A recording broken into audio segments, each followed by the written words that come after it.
I lost my mom 2 weeks ago and it made me really sad. I went out to buy sunscreen because the sun was super hot, and it felt like my skin would burn if I stayed outside.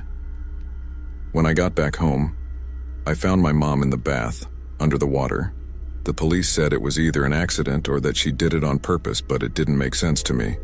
The window and blinds were open, and when my mom took a bath to cool down from the hot sun, she always closed the blinds. I'm 14 years old and grew up in a small town in Mexico. It was tough for me because I didn't speak the language well. I was homeschooled, and my mom was afraid to go outside.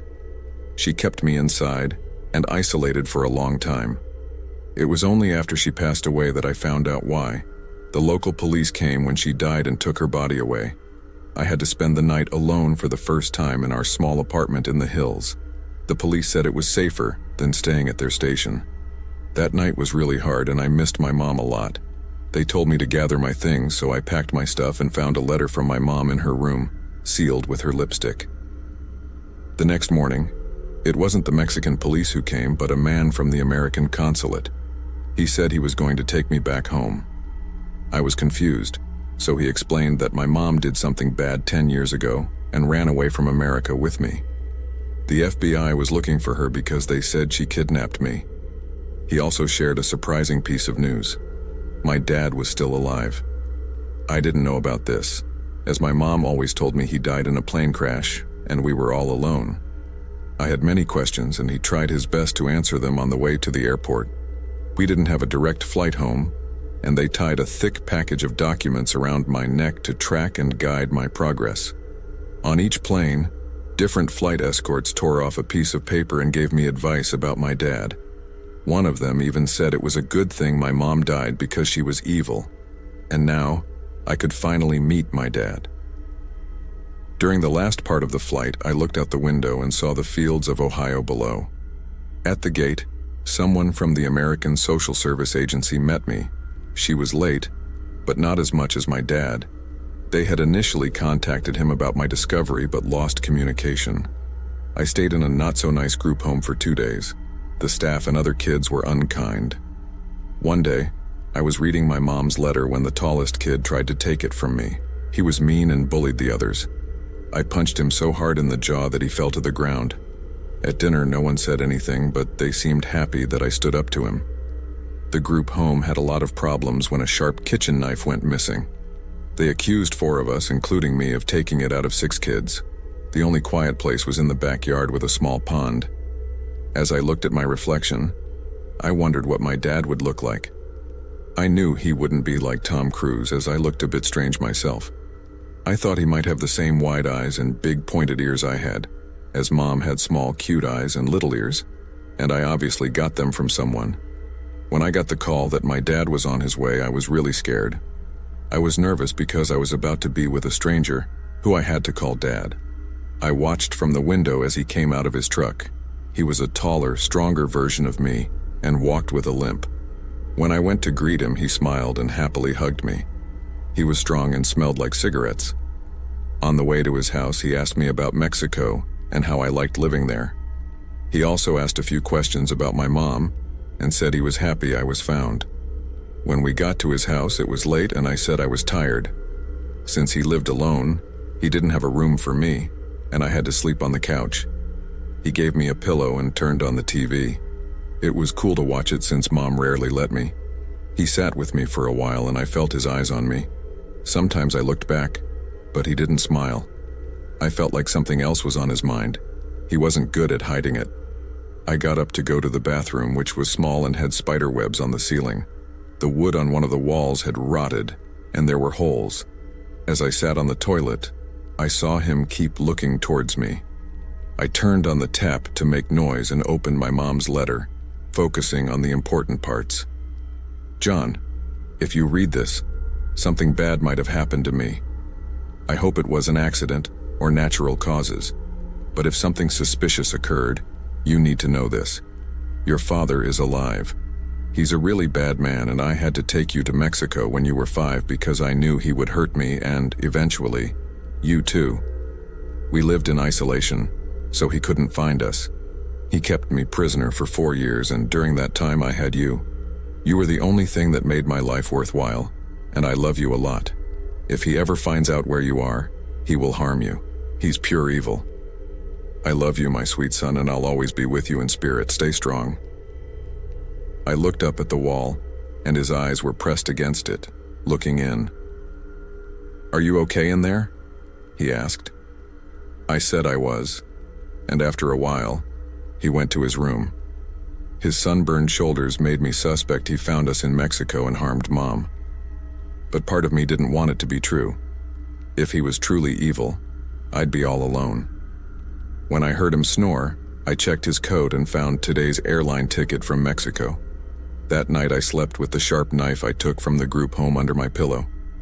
Now we're awake, and he's making me breakfast.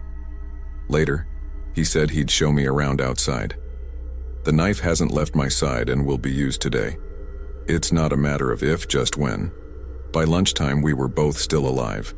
I didn't think he'd come after me because my return was in the local news, and a journalist had talked to Dad. Feeling safer, I thought many people would know if something happened to me.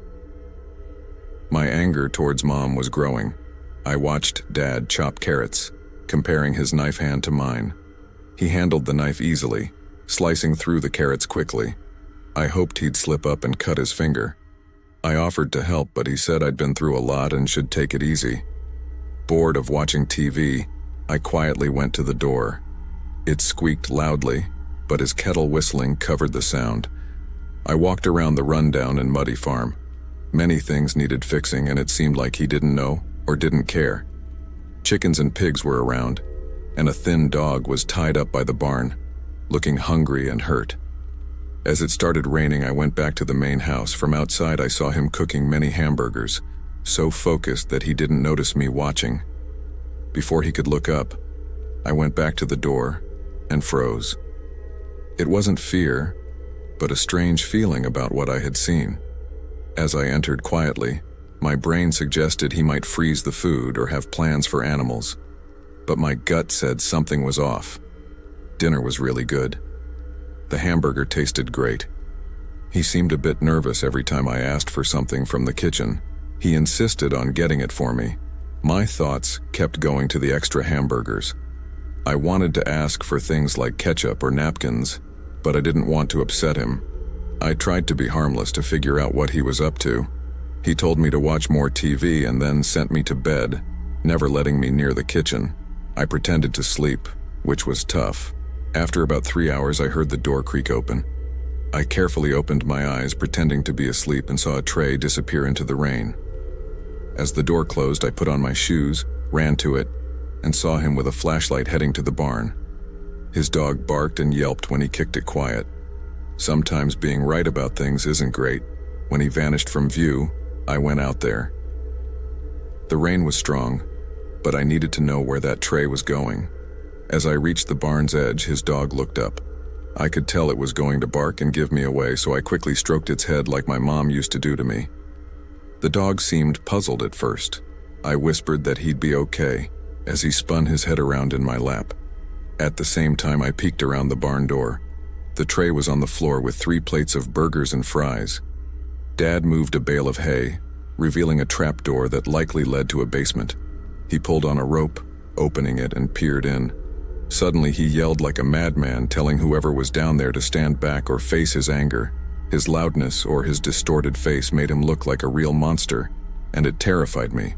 I quickly backed away, ran into the house, and jumped on my bed. He came back not long after. I heard the door creak, and I knew he was leaning over me, staring. I pretended to be asleep, but my heart was beating really fast. I thought it was so loud that he might hear it. "John?" he suddenly asked. "John, are you awake?" I turned, pretending to yawn, trying to figure out how to keep up my act. Should I say something or stay still? I slowly opened my eyes, and his closeness scared me a lot. I let out a scream, and it was real because I was genuinely scared. He moved back and turned on a lamp. "Were you outside just now?" "What?" I asked, yawning again and shaking my head. I suddenly realized my hair was damp and I might have brought in mud from outside. I just opened the front door to let some air in. I weakly added. I yawned and stretched out, secretly grabbing the knife under my pillow. Once I had it firmly in my hand, I looked him in the eyes. I thought maybe I should strike first. "Okay," he said, standing back and turning off the light. I didn't let my guard down, but it seemed like he believed me. "Sorry for waking you." With that, he left the room and went into his own. I lay there for an hour before I couldn't fight the sleep any longer. When I woke up in the morning, the house felt empty. I really wanted to go to the barn and see what was under it, but it was too dangerous without knowing where he was. My mind went back to my mom's letter, where she mentioned him killing others. My gut told me someone was under there, but it didn't tell me what they looked like or how he got them there. I didn't know their mental or physical condition. It just told me he was holding them, and my mom said I had to help them. It was a cold morning as I walked to the middle of a big open field. One side had woods and the other had more fields that seemed to go on forever. I felt like I was really far from everything, and even worse, all alone. My mom would usually be there for me in moments like this, giving me a comforting hug and encouraging words. She always told me I could be anything and do anything I wanted. But I don't think she ever thought I would have to survive him and try to rescue whoever Dad was keeping underground. That morning he showed me around the farm. His land was bigger than I thought, with many old and falling apart buildings. There were 2 barns. The first one was where they were being kept. It was always guarded by his skinny dog. Whenever I got close to the dog, it would bark, and if Dad was inside, he'd come out right away. I realized the dog was in a strategic spot, like an alarm for my upcoming task. It would make things almost impossible. The other barn was bigger and about half a mile from the farmhouse. As I walked there with Dad, I could smell something bad in the air. We climbed a ladder to the second floor and looked out from a balcony. I saw an amazing view of hundreds and hundreds of pigs. It was one of the most impressive things I've ever seen. While I was watching, my dad jokingly pushed me forward. It wasn't hard enough to make me fall, but it was so unexpected that I jumped. "You don't want to land in there," he said seriously. "Pigs can eat through bones like butter if they're hungry enough." I didn't think he was joking, and he said it like I was his student. I just nodded, and we climbed back down. I spent the rest of the morning feeding pigs and chickens. It got tiring quickly, but I could see how all the lifting kept Dad in good shape. Around noon, a truck arrived, and I loaded dead pig carcasses onto it. The man picking them up was odd. He had 2 missing front teeth and spoke with a strange accent. Dad said it was English, but I couldn't understand much. In the afternoon, Dad showed me how he killed the pigs. He shot an electric current into their brains, then lifted them onto a rail to drain all the blood. After that, he dipped the pig into a scalder with boiling water to remove the hair. He said I didn't have to shock the pig if I didn't want to, but it might be easier as I was just getting started. Then he cut off the head and sliced the pig into 2 halves. I felt like throwing up at every new step he taught me, but I hid it well. He seemed to enjoy the fake enthusiasm I showed. Earlier at breakfast, he mentioned how he hoped I'd be like him, so I was trying to make that happen. My own fantasy involved boiling his evil body in the scalder. When we were on the second floor balcony, I thought about pushing him off. But I was too scared, feeling any mistake would be deadly. I knew without a doubt that he'd slice me in half like those pigs. At the end of the process, he said he'd give me a task I'd like. "I want you to pick out the piglets we'll slaughter tomorrow and put them in there," he exclaimed, truly believing I was enjoying his company and this experience. I made sure not to show any weakness because I could tell he wouldn't understand it. As Dad headed to the first barn, I looked at the little pigs, sadly watching me. I thought if I could rescue whoever was under the barn and get rid of Dad, I could let the pigs go free later. But for now, I had to pick some piglets and move them to the section where they'd be killed. I believed that I wasn't really sending them to their deaths, and it made things easier for me. That night, I showered to wash off all the blood. Dad came in from outside with empty plates and started washing them. I knew he had gone to the barn while I was in the bathroom. The outside pipe rattled loudly so Dad could tell when I was in there. I hoped that at some point he'd shower, and then I could make it to the barn using the rattling pipe as my cover. Dinner was a bit awkward as he kept staring at me without talking. But I had my soup and casually asked to go for a walk after doing the dishes. He said he was tired and going to bed early. Once away from the farmhouse, I knew this could be my chance. While I worked all day, my thoughts focused on how to approach the dog without it barking. I had some food in my pocket to bribe it, but as I got closer, it let out a loud wail. Dad immediately came out asking where I was going. Before I could answer, he said the barn was off limits due to mold. I nodded okay, thinking he had gone back inside when the door suddenly opened again. "Make sure you don't go anywhere near it or you'll regret it," he warned, with a fierceness I hadn't seen before. I nodded again and walked the other way. As the door closed, I threw the food to the dog, hoping it would eat and remain quiet when I returned. I circled the main farmhouse, trying to peek into the window to see where Dad was. As I passed his bedroom window, his light went off, leaving me in the dark. I waited, hoping he'd go for a shower, but after 5 minutes of staring at the black sky, I felt he chose to sleep. I took a deep breath and let it out, gathering the courage to do what needed to be done. Approaching the barn from a different side, I hoped to catch the dog by surprise. My heart beat faster as I got closer, being extra careful with each step to avoid making noise. The dog was in my sights, and it hadn't noticed me approaching from behind. I didn't know dogs could jump in fright like humans, but they can. It jumped back when I touched its back, and I knew the next moment was crucial. Luckily, instead of yelping and alerting my dad, it moved forward, wanting a head rub. Quickly, I moved the bale of hay, revealing the secret trapdoor. I inhaled nervously, unsure of what I was about to uncover. With the dog at my side, I pulled it open. Bars were across some stairs leading into darkness. I couldn't squeeze in, and I saw another key was needed. I squinted, trying to see inside. I feared what was there, but thought if they mistook me for my dad, they might be even more afraid. I leaned close to the bars and whispered, "Hello?" At first there was silence, but then I heard something moving down there. Suddenly a hand shot out through the bars and I jumped back in shock. "Help me," pleaded a girl about my age. Then another arm covered in dirt reached out. "Please get us out of here, help us." She looked around 17 with mud covering her face. As she reached for me, I instinctively pulled my foot back. For a moment my expectations became real, but I hadn't prepared for it. I started all this and now I had to do something. I told them to be quiet, but the younger girl screamed, "Help us!" and accidentally hit the dog, making it yelp and bark. My eyes widened in terror as fear rushed through me. I saw the light in the farmhouse turn on. The dog kept barking. I knew he would come in a matter of minutes. Trying to cover the trapdoor, my eyes focused on the hay. Before I could do anything, one of the girls reached up, grabbed the dog by the back of its neck and forcefully rammed its nose into the bars. Maybe she just wanted to make it stop, but it was so thin from abuse that its neck snapped under the sudden pressure. It screeched horribly before going limp, literally dead. I kicked its body away, slammed the door shut, and moved the hay bale back over it. I shouted a whisper their way, "Keep quiet." I picked up the dog's body as Dad burst out of the front door with a crazy look in his eyes. He stomped towards me, then stopped, seeing the lifeless animal in my arms. "What did you do?" he bellowed.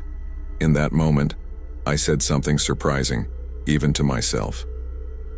My gut kept telling me that he wanted an apprentice, and this seemed like my only defense. "It yapped at me, so I broke its neck," I said casually. At first, he looked at me suspiciously. I caught his glance over to the trapdoor, which I had successfully covered. "You broke its neck?" he asked, in disbelief. I nodded. He took a step back. "I'm sorry if it meant something to you. It just annoyed the living crap out of me," I lied. Even though I'd only known my dad for 2 days, I followed my instinct. He stepped forward, raising his hand. He was either going to hit me or place it around my shoulders, as he did. "Like father, like son," he said proudly as he pulled me towards him. "I knew you were more like me than your mom." I smiled back, secretly wanting to crush his skull then and there. He indicated that I follow him back to the farmhouse, saying he'd give me a special treat in the morning. As I closed the front door behind me, I knew I wasn't going to wait until then. I went to the couch and pretended to fall asleep. After 10 minutes, I got up to go back to the barn. As I opened the door, I froze. He was standing there, waiting for me, with a large knife in his hand. He caught me by surprise, and I stepped back nervously. "What are you doing?" he asked, sweetly enough to make me think the knife wasn't for me. But his unassuming genuine could have been an act, so I wasn't dropping my guard. Besides, while that blade was for cutting pigs, I didn't think he'd be out working this late. "I can't sleep," I replied, which was partially true but helped me sound convincing. "I didn't hear you leave," I inquired, trying to gauge my current danger level. I knew Dad hadn't gone out the front door, as it would have creaked, which meant he was sneaking around here. "I'm just cleaning some things up," he stated. Just then, we both heard the stutter of an old engine rumbling in the distance. The headlights of a truck approached. It stopped midway between the farmhouse and the barn, and Toothless got out. While my dad's face was stone cold and hard to read, Toothless was easy.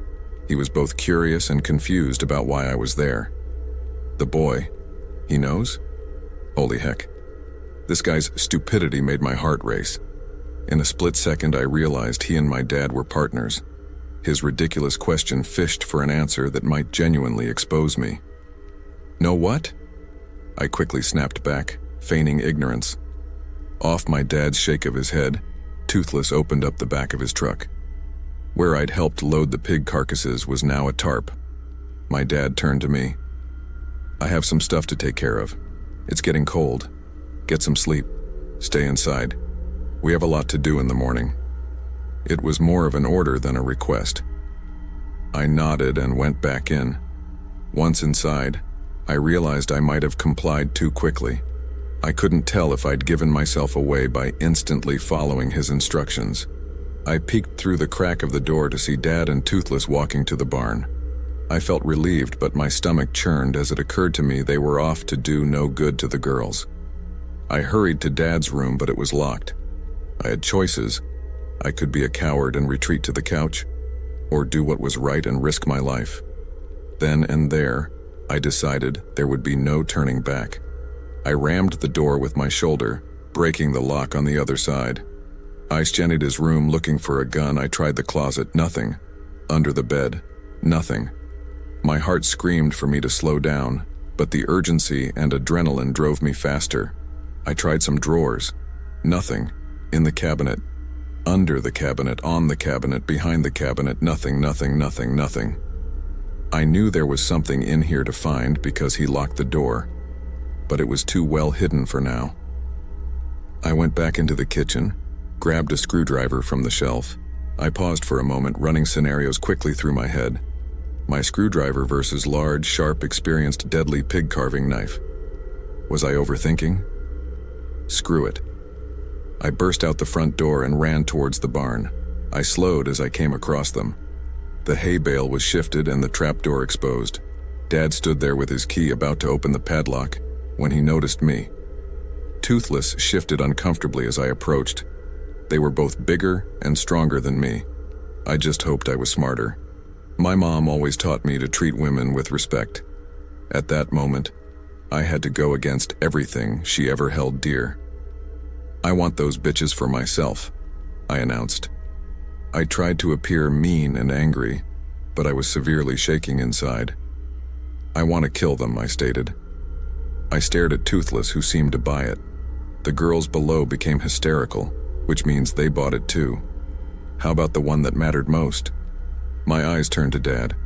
I straightened my posture as Mom said, "If an animal is ever about to attack, you want to seem taller and bigger than it, to try and scare it away." He wiped his nose, then stood up. I felt his eyes look deep into mine. There was no way he would believe me. His eyes glanced at Toothless, then back to me. "Kill him," he shouted. This was it. Live or die. My execution was ordered, but it wasn't over. I moved quickly. Toothless, caught off guard by my ferocity, was shocked. As I jammed my screwdriver deep into his Adam's apple, He barely registered what happened, until I pulled back like an oar on a rowboat, the way Dad showed me to carve off a head's pig. He hit the ground hard as he frantically tried to stop the blood flow. I'm pretty sure, however, it was already too late for him, and it was just some type of reflex, like a snake without a head still wriggling in the dirt. With the screwdriver lodged and toothless, I spun towards my dad, who appeared relaxed and calm. "Well done," he smiled, congratulating me. What? Why wasn't he on me? Why was he so nonchalant? These past few days had been a whirlwind of emotion, with my feeling out and adapting to one situation after another. Moments ago, when he yelled, "Kill him," I instantly assumed he was addressing Toothless, telling Toothless to kill me. But if I was wrong then, but correct in my read now, he was actually instructing me to kill Toothless. I went with it and walked over casually. "Can you teach me to drive his truck?" I asked, as I sat beside Dad. For a few minutes, we both watched as Toothless took his last breath. He nodded. Then, as we peered into the darkness below at the two screaming girls, he looked at me the way my mom used to. "I was going to get rid of them, as I didn't know you knew," he confided. "We can keep them if you want." "Are they cute?" I asked. "I can't tell with that crap on their faces." "I can shower them naked for you if you want," he offered. "Then you can see for yourself." "Yeah, I'd love that." He stood and went to a nearby box, pulling out some handcuffs. He threw them through the grate, which then clinked on the ground. To my shock, the girls handcuffed themselves before he opened the padlock. They walked out slowly, pale, gaunt, dirty, and barely clothed. They were now silent and reminded me of Dad's trembling dog.